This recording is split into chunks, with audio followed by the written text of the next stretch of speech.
Okay. మరి ఈరోజు వచ్చి మనము సమ్ ఇఫ్స్ అనేది చెప్పుకుందాము. నిన్న ఆల్రెడీ దేని గురించి చెప్పుకున్నామంటే సమ్ ఇఫ్ అనేది చెప్పుకున్నాం.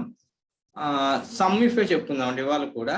సో ఎందుకు అంటే నిన్న సమ్ ఇఫ్ మనం చెప్పుకున్న ఎగ్జాంపుల్ ఏంటి అంటే కనుక same criteria and same some range. నిన్న మనం చెప్పుకుంది ఏంటంటే కనుక సేమ్ క్రైటీరియా అండ్ సేమ్ అది మరొకసారి చెప్పుకుందాం. ఓకే. సో ఎగ్జాంపుల్ 1 దేనికి సంబంధించి సమ్ ఇఫ్ వచ్చేసరికి ఎగ్జాంపుల్ 1 లో సేమ్ క్రైటీరియా రేంజ్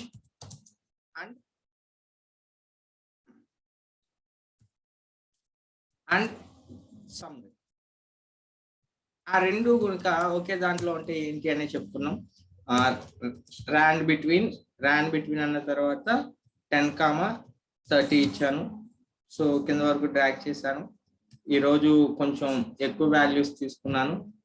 నిన్నటి దాని మీద Ctrl+C అన్నాను and paste values.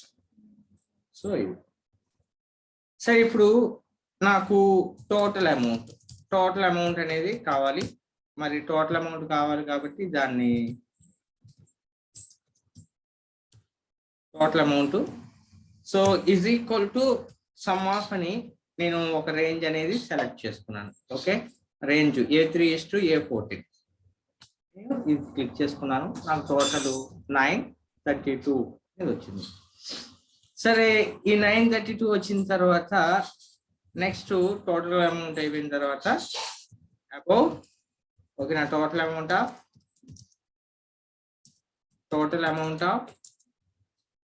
Greater than 20. So ఇక్కడ గ్రేటర్ దాన్ 20 అనేది పెట్టుకున్నాను. మరి ఇలాంటి సమయాల్లో ఎలా వస్తుంది? ఈజ్ ఈక్వల్ టు అది క్రైటీరియా ఇచ్చాడు. గ్రేటర్ దాన్ 20 అనేది క్రైటీరియా ఇచ్చింది కాబట్టి సమ్ ఇఫ్ యూజ్ చేస్తాం. ఫస్ట్ రేంజ్ అంటే క్రైటీరియా రేంజ్ ఏంటి? A3:A47 కామా నెక్స్ట్ కొటేషన్ లో greater than 20. Okay, greater than 20 అన్నాం. నెక్స్ట్ A3:A47 అన్నాం. మరి ఎప్పుడైతే ఇలా ఇచ్చామో అంటే మనకు వచ్చేసరికి ఏంటి అంటే ఇది మనం సమ్ రేంజ్ లో A3:A14 గ్రేటర్ దాన్ 20 ఇచ్చాం. ఒకవేళ అదే ఫంక్షన్ మనకి దేని బేస్ చేసుకుంటే ఈక్వల్ అనేది వస్తుంది. అంటే 20 అక్కడ ఎక్స్పెక్ట్ చేస్తుంది. 20 వచ్చేసరికి ఏంటంటే కనుక తీసుకోదు. అలాంటప్పుడు ఒకవేళ greater than or equal to 20 అన్నది అనుకోండి, దీని టోటల్ ఇది అంటే మొత్తం 4 20లు ఉన్నాయండి. 4 20లు కూడా యాడ్ అయ్యి వచ్చాయి. సో ఈ విధంగా మనం నిన్న క్లాస్ లో same criteria range and same range అనేది మనం చెప్పుకున్నాం. అండ్ ఎగ్జాంపుల్ 2 సో మనకి రీనేమ్ సమ్ ఇఫ్ 1. సరే, రెండో చూస్తున్నాము. ఇక్కడ రెండో ఎగ్జాంపుల్ వచ్చేసరికి సమ్ ఇఫ్ ఎగ్జాంపుల్ 2 ఏంటి? ఇది వచ్చేసరికి ఏంటంటే ఎగ్జాంపుల్ 2 వచ్చేసరికి different criteria range and sum range. అంటే ఇక్కడ సమ్ రేంజ్ వేరు, నెక్స్ట్ మనకి క్రైటీరియా రేంజ్ వేరు. మరి అలాంటి ఎగ్జాంపుల్ ఉన్నప్పుడు మనం ఎలా చేస్తాము ఏంటి అంటే నేను చూసుకుంటే ఇక్కడ నుంచి నేను స్టార్ట్ చేస్తాను. ఏంటి? ఓకే, SNO అన్నాను, ఐటమ్ అన్నాను, అమౌంట్ అన్నాను. ఓకే, SNO ఆల్రెడీ చెప్పాను కదా, సీక్వెన్స్ అనేది చేసుకోవచ్చు. రో ఆఫ్ మనం ఎక్కువ రో ఆఫ్ అని చూస్తున్నాం. ఇప్పుడు మనం రో ఆఫ్ అన్నాం అనుకోండి, ఎంత వస్తుంది? 5 వస్తుంది. ఎందుకంటే మనం 5th రోలో ఉన్నాం కాబట్టి. ఇప్పుడు -4 అన్నాం అనుకోండి, 1 నుంచి స్టార్ట్ అవుతుంది. రో ఈజ్ ఈక్వల్ టు -4 అంటే 4 ఎందుకు చేసుకున్నాను? మనం 5th రోలో ఉన్నాం, 1 నుంచి స్టార్ట్ అవ్వాలి కాబట్టి 4 మైనస్ చేస్తే వస్తుంది కాబట్టి అందుకే -4 ఇచ్చాం. Like this. ఓకే, నేను కొంచెం ఎక్కువ డేటా అనేది తీసుకున్నాను. ఇక్కడ పెన్ను, పెన్సిల్, బ్యాగ్ బ్యాటు ఇలా నేను డిఫరెంట్ ఐటమ్స్ ఇలా డిఫరెంట్ ఐటమ్స్ తీసుకున్నప్పుడు నాకు వచ్చేసరికి ఏంటంటే దీన్ని క్లిక్ చేశాను. సో అవి రిపీట్ అయినాయి కాబట్టి నాకు ఇది ఇప్పుడు amount is equal to rand between ఇచ్చి 10,30 ఇంటూ 100 ఎంతమంది అమౌంట్ అనేది తీసుకుంటుంది కాబట్టి క్లిక్ చేశాను, కంట్రోల్ సి అన్నాను, ఓకే పేస్ట్ అండి. ఇప్పుడు నాకు ఇక్కడ క్రైటీరియా వేరు అంటే ఇక్కడ మనకు వచ్చేసరికి this is a criteria, pen, pencil, book, bag, bat ఇవన్నీ. అలా కాకుండా ఇక్కడ నాకు వచ్చి ఏంటి అంటే కనుక అమౌంట్. సో నాకు ఇప్పుడు వీటి టోటల్ అమౌంట్ అనేది కావాలి. ఓకే టైప్ చేయమాకండి, ఇక్కడ పేస్ట్ చేసి మనకు వచ్చేసరికి ఏంటి అంటే కనుక పేస్ట్ చేయండి, సేమ్ వాల్యూస్ వస్తాయి. డేటాలోకి వచ్చి రిమూవ్ డూప్లికేట్ చేసుకోండి, ఎందుకంటే మనం టైప్ చేసినప్పుడు స్పేస్ ఎక్స్ట్రా పడ్డా సరే ఆన్సర్ అనేది సరిగ్గా రాదు. ఓకే ఇది ఇప్పుడు కాదు, వేరే example. Is equal to, so నేను సమ్ ఇఫ్ అన్నాను. ఫస్ట్ ఏం అడుగుతుంది క్రైటీరియా, పెన్ అనేది ఎక్కడుంది, పెన్ అనేది ఎక్కడుంది, D5 is to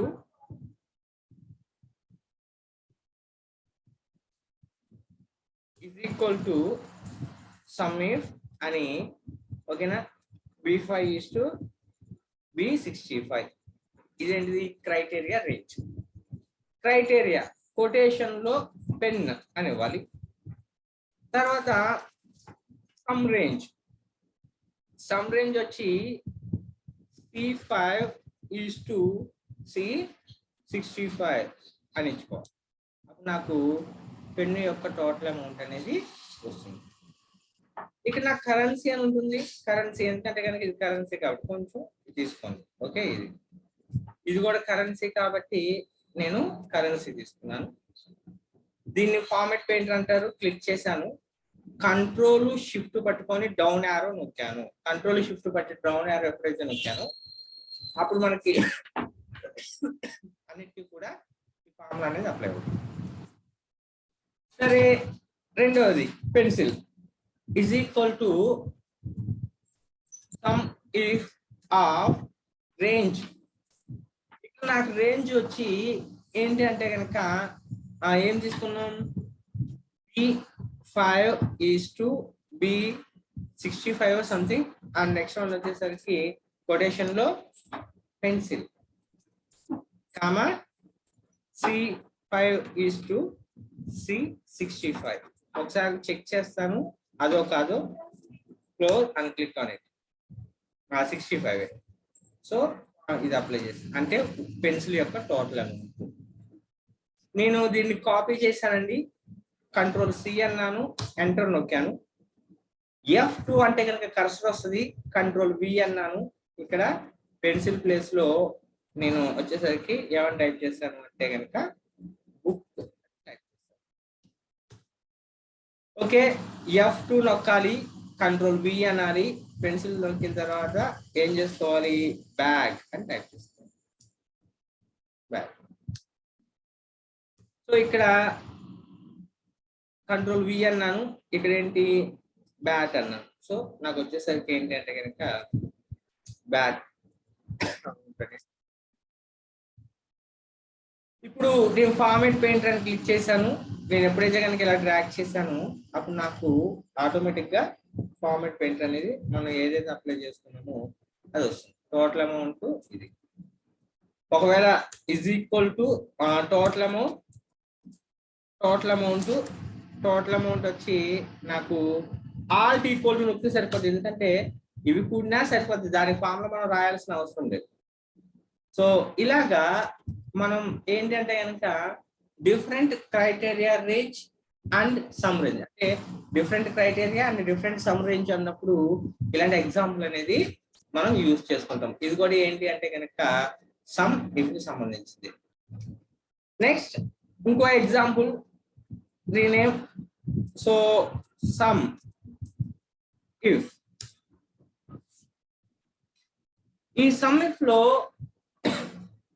మనకి ఎలా యూజ్ అవుతుంది ఏంటి అంటే సమ్మిఫ్ ఎగ్జాంపుల్ 3 సమ్మిఫ్ ఎగ్జాంపుల్ 3 ఎలా యూజ్ అవుతుంది. ఇది ఎగ్జాంపుల్ వచ్చేసరికి ఏంటంటే third example.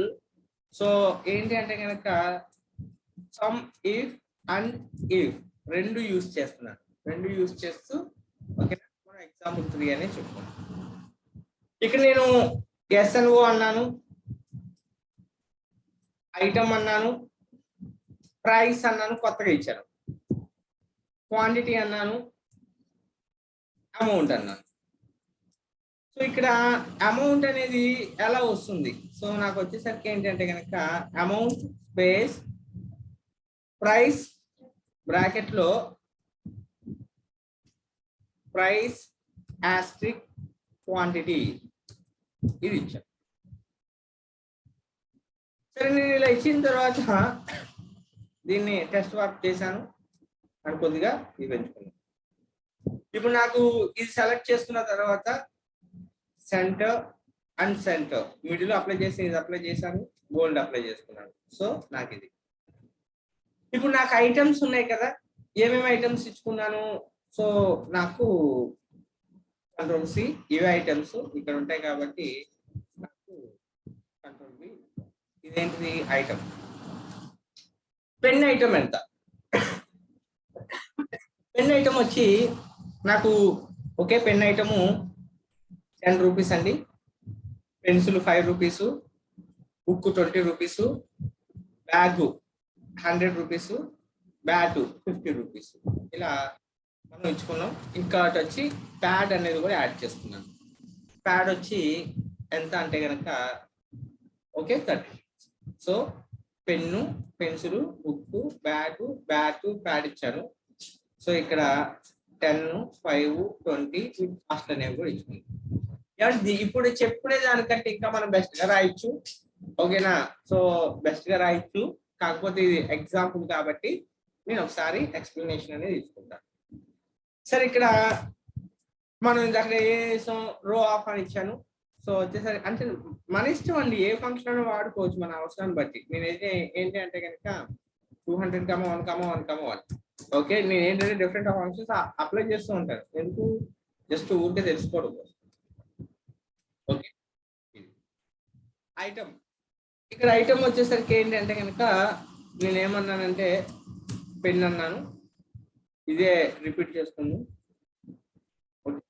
Control C control V. మరి సార్ అది ఏంటి అంటే కనుక పక్కన అదే కాపీ చేయొద్దండి, మారుద్దాం.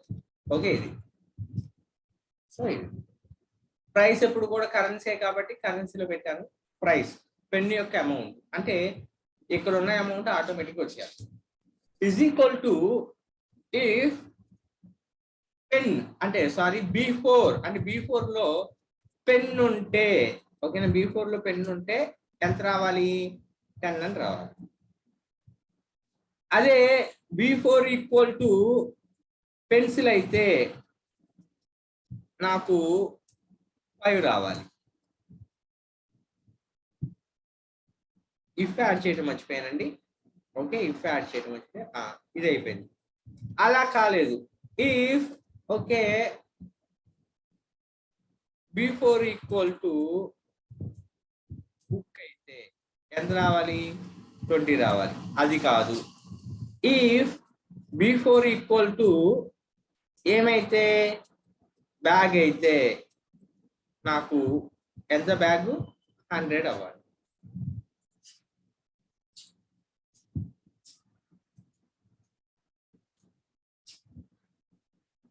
If B4 equal to bat అయితే నాకు 50 రావాలి. ఇఫ్ B4 ఈక్వల్ టు ఏమైతే ప్యాడ్ అయితే 30 రావాలి. ఏమీ లేకపోతే 0 రావాలి. So bracket close. ఎన్ని ఇచ్చాను? 1, 2, 3, 4, 5, 6 ఎంటర్. సో నాకు 10 రూపీస్ వచ్చేసింది. సో ఒకసారి దీన్ని ఎక్స్ప్లెనేషన్ చేస్తాను. Okay, control C, start run, notepad and control V. Okay, కొంచెం ఫాంట్ సైజ్ అనేది పెంచుతాను, ఎక్స్ప్లెనేషన్ చేసుకోవాలి కాబట్టి. ఓకే, 22 అని క్లిక్.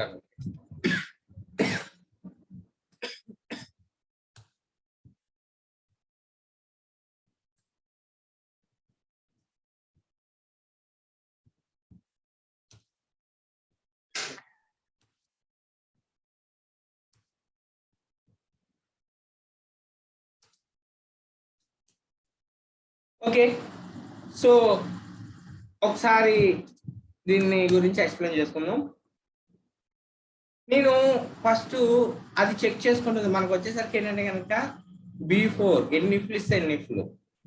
ఇక్కడ ఫస్ట్ కండిషన్ ఏమని ఇచ్చా అంటే కనుక if B4 equal to pen అని ఉందనుకోండి, 10 రూపాయలు రావాలి. సో ఇది ఈ ఇఫ్ సంబంధించి ఇది లాజికల్ టెస్ట్. పెన్ ఉందా చెక్ చేసుకుంటుంది. పెన్ ఉంటే 10 అని వస్తుంది.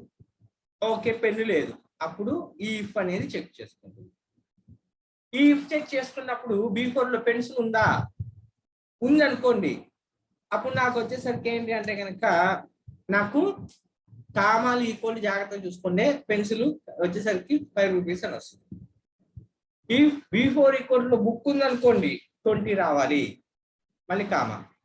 If B4 equal to bag ఉంది అనుకోండి 100 రావాలి. If B4 equal to bat ఉంది అనుకోండి 50 రావాలి. If B4 equal to pad ఉంది అనుకోండి 30 ఉండాలి. ఏమి లేకపోతే కనుక ఇది ఎన్ని క్లోజులు ఎన్ని ఇఫ్లు అయితే వచ్చినాయో అన్ని క్లోజులు అనేవి ఇచ్చుకుంటాము. సో ఇది మనకి ఫార్ములా. కాకపోతే ఎక్సెల్ లో మనం వచ్చేసరికి ఏంటి అంటే కనుక ఒక లైన్ లోనే రాస్తాం కాబట్టి తప్పదు.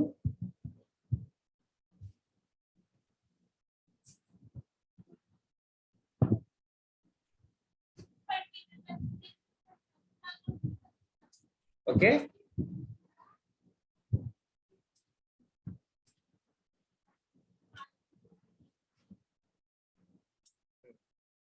ఇప్పుడు నేను ఇక్కడ డ్రాగ్ చేశానండి. డ్రాగ్ చేస్తే కనుక ఆటోమేటిక్ వాటి అమౌంట్లు వచ్చినాయి. ఒక్కసారి మనం బుక్ అనేది చెక్ చేసుకుంటాం. ఎలా చెక్ చేసుకుంటాం? ఎవల్యూట్ ఫార్ములా మీద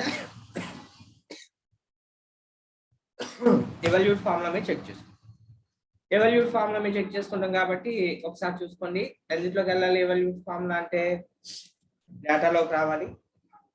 డేటాలోకి వచ్చిన తర్వాత ఓకే, డేటాలోకి రావాలి. డేటాలోకి వచ్చిన తర్వాత మనం ఏం అప్లై చేసుకుంటాం? సారీ, డేటాలో కదండి, ఫార్ములాలో ఎవల్యూట్ ఫార్ములా క్లిక్ చేసుకోవాలి. మనం రాసిన ఫార్ములా అనేది వస్తుంది. ఇక్కడ B6 లో ఉంది కదా, B6 లో ఏముంది? బుక్ ఉంది. బుక్ పెన్ ఈక్వలా? కాదు, ఫాల్స్. కాబట్టి మనకి నెక్స్ట్ దగ్గర ఉంది. అంటే నేను క్లాస్ లో చెప్పుకున్నాను, ఇఫ్ కండిషన్ కనుక ఫాల్స్ అయితే ఆటోమేటిక్ గా నెక్స్ట్ షిఫ్ట్కి వెళ్ళిపోతుంది. B6 లో ఏముంది? బుక్ ఉంది, పెన్సిల్. Book pencil ఈక్వలా? కాదు, కాబట్టి అది ఫాల్స్ అవుతుంది. ఆటోమేటిక్ గా నెక్స్ట్ షిఫ్ట్కి వెళ్ళిపోతుంది. సరే, ఇక్కడ book equal to book true. So నాకు వచ్చేసరికి ఏంటంటే 20 వచ్చి నాకు వచ్చేసరికి రిటర్న్ వాల్యూ అనేది 20 వస్తుంది. అంటే ఎవ్రీ స్టేట్మెంట్. సో మనకు వచ్చేసరికి ఏంటంటే ప్రతిదీ చెక్ చేసుకుని పక్కన ఏముంది అనేది. ఇప్పుడు 30. సో ఒకసారి ఎవల్యూట్ ఫార్ములాలోకి వచ్చాను. B9 లో ఎంత ఉంది? ప్యాడ్ ఉంది. ప్యాడ్ పెన్ ఈక్వల్ కాదు, false. And pad pencil equal కాదు, ఫాల్స్. నెక్స్ట్ షిఫ్ట్కి వెళ్ళిపోతుంది. ప్యాడ్ బుక్ ఈక్వల్ కాదు, నెక్స్ట్ షిఫ్ట్కి వెళ్ళిపోతుంది. ప్యాడ్ బ్యాగ్ ఈక్వల్ కాదు, నెక్స్ట్ షిఫ్ట్కి వెళ్ళిపోతుంది. ప్యాడ్ బ్యాట్ ఈక్వల్ కాదు, నెక్స్ట్ షిఫ్ట్కి వెళ్ళిపోతుంది. Pad true. సో నాకు వచ్చేసరికి ఏంటి అంటే కనుక 30 అనేది నాకు రిటర్న్ వస్తుంది. సో మనకు వచ్చేసరికి ఏంటి అంటే కనుక ఇది. సరే, ఎవల్యూట్ ఫార్ములా అనేది చెక్ చేసుకోండి. మనకు ఫార్ములా మనం రాసినారండి. సార్ ఇవాళ నుంచి మీరు కంపల్సరీగా డైలీ ప్రాక్టీస్ చేయాలండి, వితౌట్ ప్రాక్టీస్. ఎందుకంటే కనుక నేను చేస్తున్నాను కాబట్టి మీకు ఆన్సర్ అనేది కరెక్ట్ గా వస్తుందండి. అలా కాకుండా మీరు ఓన్ గా మీరు ట్రై చేస్తే అదేంటి ఏదో మీరు ట్రై చేసినప్పుడు అసలు మీరు ఎలా రాస్తున్నారు, ఆ ఫార్ములా ఎలా అర్థమైంది, మీకు అర్థమైందా లేదా అనేది తెలుస్తుంది. ఇక్కడ నేను quantity so is equal to rand between అన్నాను. ర్యాండ్ బిట్వీన్ అని ఇచ్చిన తర్వాత 10,30 అని ఇచ్చాను. అంటే ఎంత అన్నా సరే ఉండొచ్చు. ఓకే, ఇది క్వాంటిటీ. సో నాకు వచ్చేసరికి ఏంటంటే కనుక ఇది ఏం అప్లై ఉండకూడదు. మరి ఏం అప్లై ఉండకూడదు. నెక్స్ట్ తర్వాత నాకు వచ్చేసరికి ఏంటంటే కనుక amount price Austric quantity is equal to వచ్చిన తర్వాత price Austric quantity. So C4:9 D4. So మనకు వచ్చేసరికి 230. అంటే ఏంటంటే దీన్ని మనం ఎప్పుడు కూడా చేస్తాం కదా, ఇది చేయలేదు. ఓకే, అంటే 23. ఇప్పుడు నేను డ్రాగ్ చేశాను. సో వాటి అమౌంట్లు అనేవి వచ్చినాయి. నిన్నటి వరకు అంటే మనం ర్యాండమ్ గా తీసుకున్నాం, ఈ రోజు మల్టిప్లికేషన్ చేసాం. సరే, ఇప్పుడు నేను ఇక్కడ తీసుకుంది ఎగ్జాంపుల్ చెప్తున్నాను, బుక్ అనుకుందాం. ఓకే, సో నేను బుక్ అని మార్చాను. ఆటోమేటిక్ 5 కాస్త ఎంత మారిపోయింది, 20 మారిపోయింది. ఇది పెన్సిల్ కాదండి, పెన్ అనుకున్నాను. సో పెన్ అని ఇచ్చాను కాబట్టి ఇది అయిపోయింది. నాకు ఇక్కడ పెన్ కాదు, ఏదో హ్యాంగర్ అని ఇచ్చాను. నాకేం రాలేదు. ఎందుకేం రాలేదు అంటే కారణం ఏంటి అంటే కనుక మనకి ఐటమ్ అనేది మనం ఫార్ములాలో రాయలా. పెన్ను రాసాం, పెన్సిల్ రాసాం, బుక్ రాసాం, బ్యాగ్ రాసాం, బ్యాట్ రాసాం, ప్యాడ్ రాసాం, కానీ ఏం రాయలేదు, హ్యాంగర్ రాయలేదు. సో ఆ లేని ఐటమ్ ఏమన్నా రాస్తే కనుక సో మనకు వాల్యూ అనేది కనిపించింది. ఇది ఇక్కడ ఇఫ్ అనేది యూజ్ చేసుకున్నాము. మామూలుగా ఎప్పుడు రాసుకునేది ర్యాండ్ బిట్వీన్ రాసుకున్నాము. అండ్ ఇవాళ కొత్తగా మల్టిప్లికేషన్ ప్రైస్ ఆస్ట్రిక్ క్వాంటిటీ అనేది చేసుకున్నాం. సరే, నాకు వచ్చి వీటి టోటల్ అమౌంట్ అనేది కావాలి కాబట్టి టోటల్ అమౌంట్ ఇది ఈజ్ ఈక్వల్ టు సమ్ ఈ రేంజ్. నాకు అమౌంట్ మీదే కావాలి కాబట్టి సో అమౌంట్ మీదే కావాలి కాబట్టి నేనేం రాశాను, ఫస్ట్ ఎక్కడ చెక్ చేసుకోవాలి. ఓకే, బి సెలెక్ట్ చేస్తానండి. B4 to 203 కొటేషన్ లో పెన్ను అండ్ సమ్ రేంజ్ ఏంటి, E4 is to E203. ఏమండి, ఇవి మాత్రం కంపల్సరీగా ప్రాక్టీస్ చేయాలండి. వితౌట్ ప్రాక్టీస్ ఏం రాదు. ఇది కరెన్సీ కాబట్టి సో నాకు వచ్చేసరికి ఏంటి అంటే కనుక కరెన్సీ అనేది పెట్టుకుంది. ఇది మొత్తం వచ్చేసరికి ఎంత కనెక్ట్ అయింది, 7,000 అనేది కనెక్ట్ అయింది. ఓకే, సరే నేను దీన్ని కాపీ చేస్తున్నానండి. చూడండి, నేను F2 నొక్కి అక్కడికి వెళ్ళి కాపీ చేస్తున్నానండి, డైరెక్ట్ గా చేయట్లేదు. సార్ డైరెక్ట్ గా చేస్తే ఏమవుతుంది సార్, ఓకే నేను ఎక్స్ప్లెయిన్ చేస్తానండి తర్వాత క్లాస్ లో. ఓకే, ఇది అగైన్ నెక్స్ట్ ఎరేజర్ అయిపోయిన తర్వాత బుక్, తర్వాత బ్యాగ్, తర్వాత బ్యాచ్, తర్వాత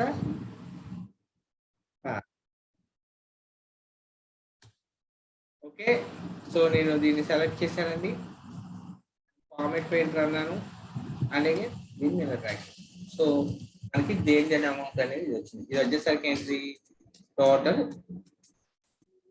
అంటే ఇక్కడ మనకు వచ్చేసరికి ఏంటి అంటే కనుక రోజుకి మనం ఇంప్రూవ్మెంట్ అనేది చేసుకుంటున్నాం.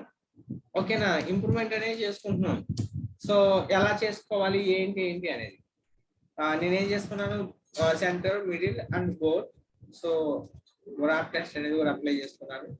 గ్రాఫ్ టెస్ట్ అప్లై చేస్తే ఏమవుతుందంటే అది కొంచెం దగ్గరికి జరిపినప్పుడు ఇది ఇలా సెట్ అవుతుంది.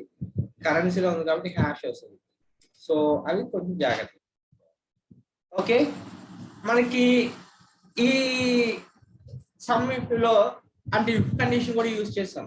సో నాకు వచ్చి ప్రైస్ ఇచ్చాము, క్వాంటిటీ ఇచ్చాము అండ్ అమౌంట్ అనేది కూడా ఇచ్చాము.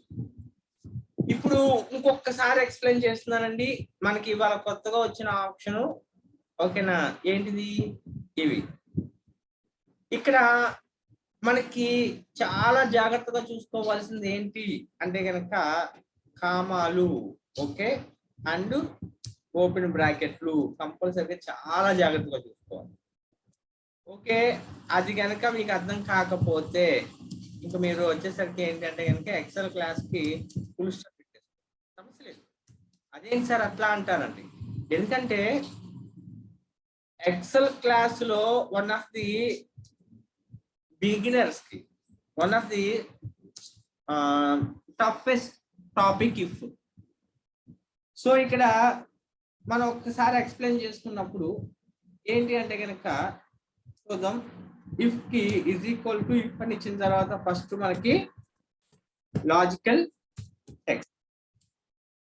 లాజికల్ టెస్ట్ అంటే అది ఈక్వల్, మనం నిన్న చెప్పుకున్న relational operators less than, greater than, less than equal to, greater than or equal to, not equal to, everything logical test కిందకి వస్తుంది. సరే, ఆ తర్వాత వచ్చేసరికి ఏంటి, ట్రూ. ఓకేనా, true value comma falls value. సరే, ఇక్కడ నాకు వచ్చేసరికి ఏంటంటే లాజికల్ టెక్స్ట్ అనేది ఇస్తాము. లాజికల్ టెస్ట్ ఇచ్చినప్పుడు నాకు ట్రూ అయితే ఏం జరగాలి, ఫాల్స్ అయితే ఏం జరగాలి అనేది ఒక అవగాహన ఉండాలి. ఇక్కడ మనకు వచ్చేసరికి ఏంటి అంటే కనుక బిఫోర్ ఈక్వల్ టు పెన్ అంటే లాజికల్ టెక్స్ట్, అది logical condition. Before equal pen అంటే బిఫోర్ లో పెన్ ఉందా, ఉంది, 10 అనేది వస్తుంది. లేదు అనుకుంటే కనుక సార్ వాల్యూ ఇఫ్ ఫాల్స్ రాయలేదు కదా, వాల్యూ ఇఫ్ ఫాల్స్ లో నేను ఇంకొక ఇఫ్ రాసుకున్నాను. సో ఏంటి అంటే if before equal to pencil. మరి బిఫోర్ లో పెన్సిల్ ఉందా అని అడుగుతున్నాం. ఓకే, బిఫోర్ లో పెన్సిల్ ఉందా, ఉంటే 5 వస్తుంది, లేదు అప్పుడు నెక్స్ట్ ఇఫ్ వస్తుంది. సరే, ఇక్కడ నాకు వచ్చేసరికి బిఫోర్ బుక్, బిఫోర్ లో బుక్ ఉందా, ఉంటే 20 వస్తుంది, లేదు అంటే కనుక, లేదు అంటే నాకు ఏమొస్తుంది, నెక్స్ట్ ఇఫ్ దగ్గరికి వెళ్తుంది. సో ఈ విధంగా లాజికల్ టెక్స్ట్, ఎందుకంటే చాలా జాగ్రత్తగా ఫస్ట్ లాజికల్ టెస్ట్ కామా 10 అంటే ఇది వాల్యూ ఇఫ్ కామా ఇచ్చాము. ఇక్కడ మళ్ళీ ఇఫ్ రాశాను, ఇఫ్ కి ఇది logical test comma 5 comma. Sir మీరు ఇప్పటి నుంచి ఏంటంటే కనుక క్లాసులు వినుకుంటూ వెళ్ళినా ఏం అనుకోలేదు నేను, కానీ ఇక్కడ నుంచి మాత్రం కంపల్సరిగా ప్రాక్టీస్ కావాలి. వితౌట్ ప్రాక్టీస్ తో నెక్స్ట్ క్లాసులు మీకు అర్థం కావు. ఎందుకంటే స్టార్టింగ్ లో జాయిన్ అయినప్పుడు వచ్చేసరికి ఏంటంటే కనుక 11-12 మెంబర్స్ లాగా వచ్చారు. ఏంది అంటే కనుక చాలా మంది బ్రేక్ అవడానికి కారణం ఏంటంటే కనుక వితౌట్ ప్రాక్టీస్. ఎందుకంటే కనుక ప్రాక్టీస్ చేయకపోతూ ఉంటే ఏమవుతుంది, అవి మనకి స్కిప్ అయిపోతుంది. మీ డైలీలో ఒక హాఫ్ అన్ అవర్ అన్నా సరే ప్రాక్టీస్కి ఎక్కువ ఇంపార్టెన్స్ ఇచ్చుకోండి. సో వితౌట్ ప్రాక్టీస్ అనేది మనం కరెక్ట్ గా చెయ్యలేము. సో నెక్స్ట్ ఎగ్జాంపుల్స్ కూడా కొంచెం వెళ్ళే కొద్ది ఏమవుతుందంటే కనుక కొంచెం ఫార్ములాస్ డిఫరెన్స్ అనేది వస్తుంది. ఓకే, అవి వచ్చినప్పుడు ఎలా చేయాలి, ఏంటి అనేది ఎక్స్ప్లెనేషన్ ఇచ్చుకుంటాను. నేను మాక్సిమం 100కి 95% రేపు నేను క్లాస్ తీసుకోను. ఓకేనండి, సో దానికి కమిట్ అయి ఉండండి, రేపు క్లాస్ తీసుకొని నేను. కానీ ఇప్పుడు ఇవాళ చెప్పిన ఎగ్జాంపుల్స్, నిన్న చెప్పిన ఎగ్జాంపుల్స్, మొన్న చెప్పిన ఎగ్జాంపుల్స్ ఒకసారి ప్రాక్టీస్ చేయండి, అదొక్కటి చాలు నాకు. Okay, so today class is over. ఎందుకంటే కనుక మీకు అనిపించవచ్చు తక్కువ చెప్పానని, కానీ తక్కువ కాదండి, పెద్ద టాపిక్ ఇది. మీరు కరెక్ట్ గా రాశాను అంటే కనుక అప్పుడు మనం నెక్స్ట్ క్లాస్ కి కొంచెం కాన్ఫిడెన్స్ గా వెళ్దాం. ఈ ఎగ్జాంపుల్ ప్రాక్టీస్ లేకుండా, ఎందుకంటే ఎగ్జాంపుల్ ప్రాక్టీస్ చేస్తేనే మనం ఎలా చేసాం అనేది వస్తుంది. ఒకవేళ మీరు మీరు ప్రాక్టీస్ చేశారు, తప్పు వచ్చింది అనుకోండి, ఆ ఎక్సెల్ ఫైల్ నాకు పెట్టండి, నేను దానికి వచ్చేసరికి మన గ్రూప్ ఉంది కదా, గ్రూప్ లో పెట్టండి. ఎందుకు తప్పు వచ్చింది అనేది నేను మీకు ఎక్స్ప్లెయిన్ చేస్తాను. ఆ గ్రూప్ లోనే మెసేజ్ పెడతాను, మీరు ఇక్కడ తప్పు చేశారంటే అందుకే మీకు రాలేదండి. అదేంటి సార్ ఓపెన్ గా పెడుతున్నారంటే కనుక వేరే వాళ్ళు ఐడెంటిఫై చేస్తారు, ఓహో ఇలా రాస్తే అనండి. ఓకే, సో ఆ విషయం లేదండి, కంపల్సరీగా ప్రాక్టీస్ చేయండి. మనకి మన వర్క్ షెడ్యూల్, మన జాబులు, ఇక్కడ జాబులు చేసే వాళ్ళు, చదువుకునే వాళ్ళు, వీళ్ళు అందరూ ఉన్నారు. సో ఒక్క హాఫ్ అన్ అవర్ అనేది ప్రాక్టీస్ కి కేటాయించండి, అదే నేను కోరుకుంటాను. Thank you.